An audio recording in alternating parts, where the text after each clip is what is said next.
West Ham United 1, Manchester United 0, and West Ham now are officially safe. And look, I know people are going to criticise this straight away. I'm anticipating it. I've already had it a few times, and I've said it online. I've said it to a few of my friends and things.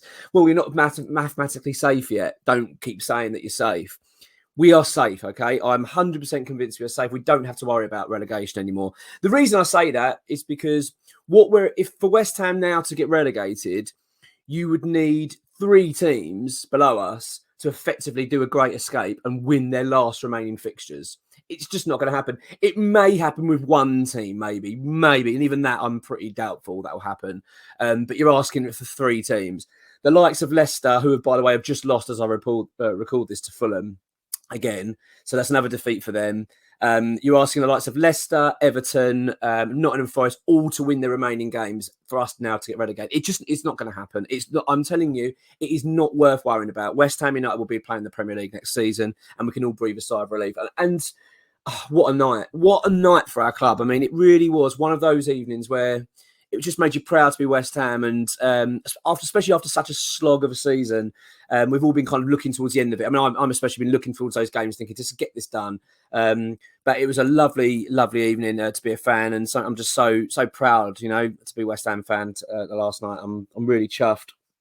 Bear in mind, when I was just talking about, by the way, us being safe, before I quickly went on this, I quickly just checked on the bookmakers' sites, and we've got, I think, Bet365 have got us at 500 to 1 now to get relegated. That shows you the likelihood of West Ham going down now. So really, honestly, all I can say is do not worry about Premier League relegation now. I know some fans are still saying, look, I'm not going to be happy until we mathematically say. I do understand it. I do get it. There's always that slight, but it's just not worth thinking about. It's not as if we're worried about 1 team and thinking, oh, if they do well, we're in trouble. You're asking now 3. So seriously, I know I don't want to keep repeating myself, but I really wouldn't worry now. West Ham are staying up. That's what I'm going to say about that.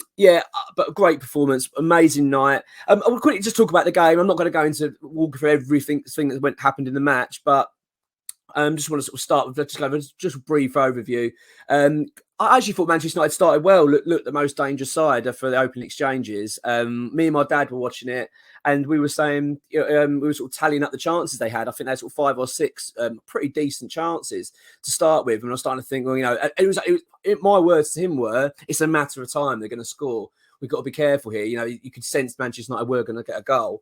But it didn't come to them. It fell to us. And it was a really strange goal. Mikel Antonio battled the ball in midfield. It then fell to Ben Ramos, who had to sort of do a bit of work to get the possession. But then he's running forward and weaving, but there was no one ahead of him, nothing to do. The Man United defence was sort of surrounding him, really. He had nothing on. He hits a sort of tame shot. I mean, it really wasn't much of an effort. I mean, a nice little curl on it, don't get me wrong, but it wasn't much power in it. But David De Gea, I mean, look, this is not a Man United fan channel. I don't know enough about Manchester United or in terms of how they feel about their goalkeeper, but I get a rough idea. But my opinion, personally, I've never considered him a world-class goalkeeper. I think he makes far too many mistakes. He always has as well. This is not something that's new. He's been doing that since he's ever arrived at Manchester United, always making errors. I mean, for an experienced goalkeeper to not keep that out is pretty shocking. I mean, when he's hit the ball, I mean, like where I'm sitting, I'm sort of in line with De Gea. And as he's gone down to get the ball, I've immediately just thought he's gone up for a corner. I've not even really... I just can't believe it went in. I couldn't work out what happened. Like most people, it just came out of nowhere. But West Ham took the lead. Now, the thing is, the press will, as natural in this country, or anywhere, I'm guessing in the world, but, with the big sides, they lean towards, well, that was the reason Manchester United lost. What a howler from De Gea. Otherwise, they would have got a result. That wasn't true. West Ham were absolutely excellent and should have had more goals. From that moment, once we scored, we were the better side by quite a long way. Manchester United just couldn't handle us. The atmosphere was outstanding, really electric, really, again, none of those proud moments. It was just, it just dispels all that nonsense about London Stadium having no atmosphere and being quiet. Yes, it's going to be quiet when we're doing badly, but so was Upton Park. I thought it was outstanding. It was really, really a special moment, and brilliant. And we were by far the better side. There was obviously, of course, there was a little bit of controversy in the game. We're going to talk about that in another video, actually. It's probably going to be up on, I think it'll be on Thursday morning or lunchtime regarding the VAR stuff. So I'll tell you what, actually. Yeah, no, it will be. It'll be out then. So it was the handball, Lindelof. So Ben Rama's putting it across, and Lindelof's, I mean, clearly handballed it. I mean, it's not even a case of, oh, maybe, not quite sure. Was he too close? He's nowhere near the player, so he's had plenty of time to see the ball. He's actually lifted his arm up to block the ball. He's gone to do that with his head, but lifted his arm up. It is, I mean, we're going to talk about this in other videos, I say, but it is just, this is what it's going to be about, by the way, this video, is discussing how important now this needs to be looked into. It's actually become a bit of a joke, I think, in football, the biased nature of these referees and how they are reviewing these decisions, because there is absolutely no doubt in my mind, and I'm sure every football fan will agree, possibly even most Man United fans agree, had that been at the other end, that would have been given as a penalty. 100%. I'm so tired of these clubs being favoured, because that was a disgusting decision. We've won. I'm really a happy man. Don't get me wrong. I am absolutely buzzing today. First day, I mean, let's be honest, since when the season started, August, I think it's the first time I've actually gone, oh, God, we can actually breathe a sigh of relief, actually have a bit of excitement going this season. So I'm really thrilled. But that really annoyed me, that decision, because let's be honest, we'd tuck that away. We could have won by 3 or 4 goals, I think. I think Man United would have absolutely crumbled. Because Man United really didn't do much to threaten us after that. We were absolutely the most dominant side by quite a long way. We had 2 goals ruled out. I didn't have overly too many complaints. I mean, I can understand why they were ruled out. But then there was always the argument I've seen them given as well. It was a little bit of that going on. But ultimately, we deserve more in terms of the goals. But, I mean, who cares? 3 points is all that matters. I'm going to quickly talk about the players of the match there. I mean, it's one of them again. It was like the Arsenal game. We were so good all over the pitch. It was so difficult to pick out, sort of 1 or 2 players that were that good. It was actually, I found this really hard to pick out a top 3, but I've done it. I have done it. My third choice, and I've swapped them around actually just before I recorded this. Number 3 is Kira, Tilo Kira. I've been very critical of Kira. I'm very worried about him. A lot of fans have. I've not been overly confident of him. My opinions of him started to change. They changed significantly in the Arsenal game. I thought he was outstanding in that match. Considering the fact he was called upon a bit late, he looked at the back line. I just thought Arsenal rip us to shreds. He was one of the best performers that day. I actually don't know if I'll give him man of the match, but he was up there. I think he might have got second actually that day. But he was exceptionally good at the heart of defence.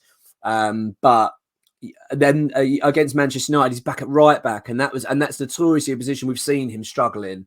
And you can see the fact he's against Manchester United. I mean, some very, very top, talent they've got at that team, and he was excellent. Really, really played well. It just gives you so much confidence, doesn't it? Because we've all been going, oh my God, we've lost Zuma for a period now. Looks like Soufal could be out for a couple of weeks. By the way, we'll give an update on that a little bit. I think it does seem that Soufal looks like he's actually quite close to returning, which is good news.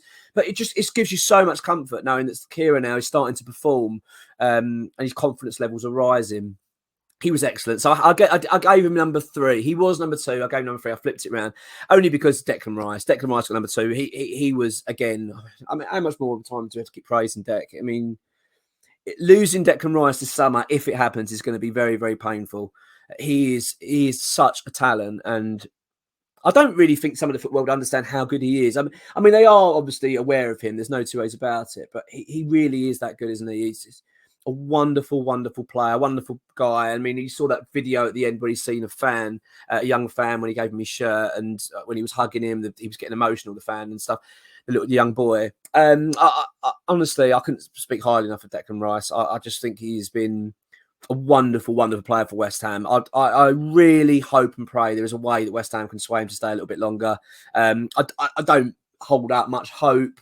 I think he wants to possibly move on and challenge for things. I do kind of understand it, but it breaks my heart, like it does all fans. I know we're all desperately hoping that he'll change his mind and maybe stay. And who knows, that we don't know the situation. West Ham don't necessarily have to sell Declan Rice. We don't. And I'm sure West Ham will do their utmost to try and keep him and try and sway him to stay. But let's just wait and see what happens. But yeah, he was number 2. Brilliant performance from Declan again. Lucas Paqueta for me, number 1. I mean, I've been a little bit critical of him this season. Early in the stage, I was starting to worry about the player we'd signed, all this money we'd spent, hype around Paqueta, thinking, where is this guy? When are we going to see it? We are really starting to see it now. I mean, some moments in that game, I thought, oh my God. I actually would go as far as saying it reminded me of Payet. I actually thought that's how good he looked on the ball. Some of his passing, his movement, his control of the ball, the way his vision of the pitch. You can see this is a really special player. And I just talked about Declan Rice leaving, knowing we've got Paqueta actually might soften the blow a little bit. Don't get me wrong, if we lose Rice, it's going to be very painful. But knowing you've got that kind of quality of midfielder still at your disposal does make you think, well, we could be okay. If we can get a decent partner of him, we could have a very good midfield. I mean, yeah, he was exceptional. He really did pull the strings. And look, we're safe. West Ham United are safe. We don't have to worry about the Premier League anymore. It's something we can now enjoy. We can watch the relegation battle with popcorn. We don't have to sit there hiding behind the sofa, biting our nails. We don't have to worry anymore. It's something we can now enjoy. As I've said, I've just recorded this just before actually just kicked off now, the Brighton Everton game. Obviously, it'd be nice to see Brighton win that. It'll work in our favour. But again, it doesn't really matter now. As I said, I'm not overly bothered. I'm more doing it for the enjoyment of watching football. And how nice is that? How nice is that now? We, as West Ham fans, can watch the Premier League, watch West Ham play without fear, without worry. We can just enjoy football. Look up. Let's try and get as high as we can up the table. I think it's a lovely feeling. And of course, we can now, not only can we breathe, but now we can look at the Europa Conference League. I'm going to talk about this in another video. In fact, it'll be up tomorrow, as you'll see from the bottom there. Now for glory, there you go. I do think that West Ham can now look at that trophy and give it everything. If I was David Moyes now, the key players need resting, completely need protecting. I'm not saying give up on the Premier League. Don't get me wrong. I'm not saying just put the under-18s out. Don't care about it.